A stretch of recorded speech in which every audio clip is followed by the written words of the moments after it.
If you've transferred your image, that's when you would actually begin the process of drawing onto your plate itself. So that's going to be another video where I'm actually going to show you guys just a few little kind of like tips for actually drawing onto your plate and do just sort of a general overview of the tools as well. But so from here, after I've completely finished drawing on the plate, this is going to be the next to last step before it actually goes into the acid and we actually chemically etch our plates in the acid itself. So again, after you've completely drawn the image onto the plate, so from the transfer drawing, going into the plate and completely rendering your entire image fully, this would be, again, the next to last thing you would do before you actually put in the acid. So what we're gonna do is apply stop out, and that's going to cover up and protect the edges of the plate. So this is acrylic base, so it's gonna dry pretty quickly. So I'm just using a clean, flat brush, and I'm going to apply this just directly to the plate edge all the way around. I can also, if I have any little small areas that I need to make some touch-ups or revisions to, I could use a small round brush to do that as well. So if you have any little areas where some ground was accidentally removed, or if you just need to cover up something or touch up something, this would be the time to do that as well. But the main thing to do with this step is, again, just to cover all the edges. So just applying this acrylic based stop out all the way around all the edges of your plate. Not doing this will result in the edges of the plate being exposed to the acid, and then those edges will be eaten by the acid and will then hold ink. So I'm going to do this all the way around to avoid that from happening.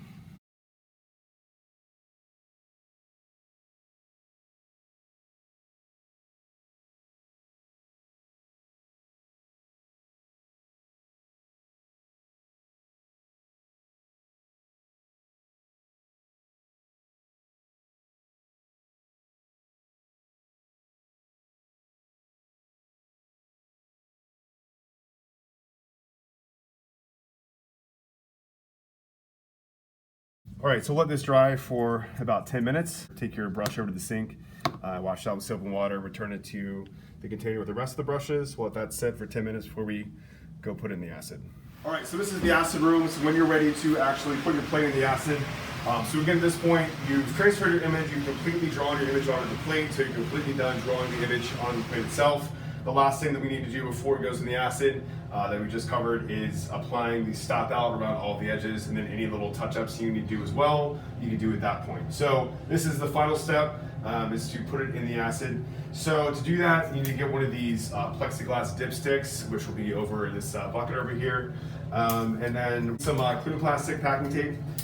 So we're gonna make just 3 tight little tape loops and put them toward the bottom of our dipstick.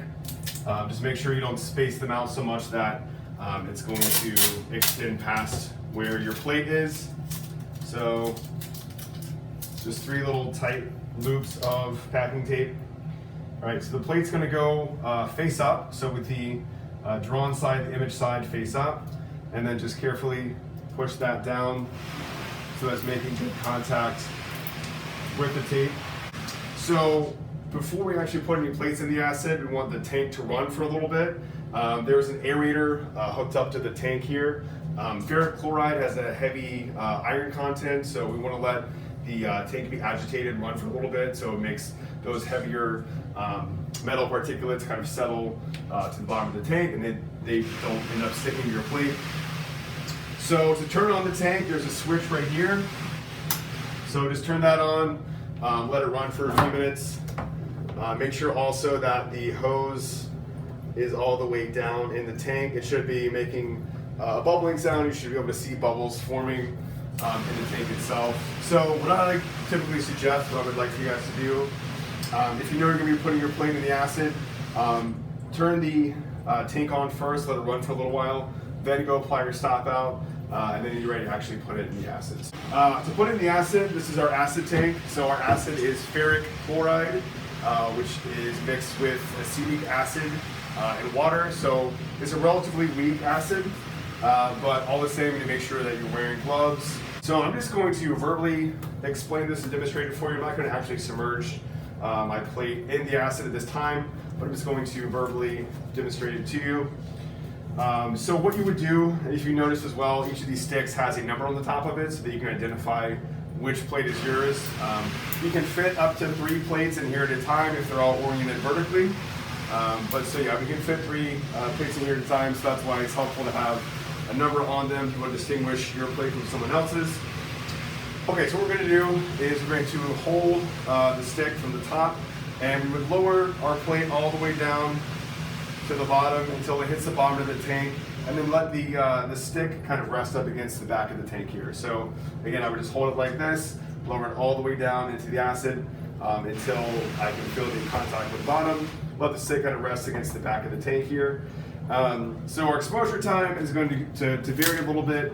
Right now we're running it somewhere between 20-25 minutes. That might change depending on your image. It might change also as the acid gets depleted. It might be a little bit longer. But so for right now, about 20-25 minutes. Before you put it in, just double check with me. That way we can make a good assessment to figure out what exposure time you need. But again, 20-25 minutes is what you would probably want for now. So make sure you set a timer for yourself. When your timer goes off, you're just going to reach in. All right, again, make sure you're wearing gloves. Okay, so your plate would be fully submerged in the tank. After your timer goes off, grab the top of the stick, right, pull it straight up out of the tank, let it drip back into the tank for a couple of seconds, and then immediately bring it over here to the sink, turn the water on. From there, you can start to rinse off the plate. So rinse both the front and back of the plate off really thoroughly. So you can flip your stick over, rinse off the back of the plate as well. All right, and then you can go ahead and peel off your plate. Again, make sure to rinse the back of the plate, front as well. All right. So once you have thoroughly rinsed off the dipstick, you can go ahead and remove the packing tape from the dipstick as well. And that could just be disposed of in the regular trash can here in the acid room. So just one more time, make sure this is rinsed off really thoroughly. That can go over here into the wet acid stick container. You'll probably notice some discoloration as you're washing off your plate. It might be sort of a dark greenish or brownish coloration, but just keep washing it off until all of that discoloration goes away. You might notice as well some of that discoloration is occurring where your lines are actually drawn into your plate. That's fine, that's normal. So once you rinse off your plate really thoroughly on both the front and the back, and again, I'm not gonna actually do this, I'll just verbally demonstrate it. At that time, once it's completely rinsed off, it's safe to actually handle, so we can go ahead and remove the protective backing from the plate. Okay, so we would just peel off this protective backing, dispose of that, and then you want to make sure to put your gloves on again, and then we're going to bring it over here. So make sure you put your gloves back on. We'll put it in here in the first bath, so we have 2 baths in here. This larger one here in this Pyrex container on the left-hand side is just mineral spirits. So that is going to be what we use to remove our ground. Slide it in an angle, fully submerge it. Make sure you don't just drop it in there. Just kind of slowly drop it down underneath the mineral spirit bath. And as it's in there, I'll have some wiping cloths here for you guys to use. Just be wiping the plate until all of the ground has been removed from the plate. It goes back to just being the copper color coming through. You might do a little bit more scrubbing to get all of the stop out off the edges, but so keep scrubbing with those wipes until all of the ground comes off the plate. All of the stop out on the edges come off the plate as well.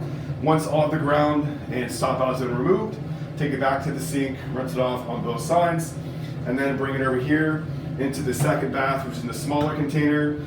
This is a degreasing solution. It's just salt and vinegar, right? So sodium chloride, that's all it is salt and vinegar. So as you did with the previous bath, just put it face up, fully submerge it. Again, there will be some clean cloths over here. Wipe the plate down really thoroughly.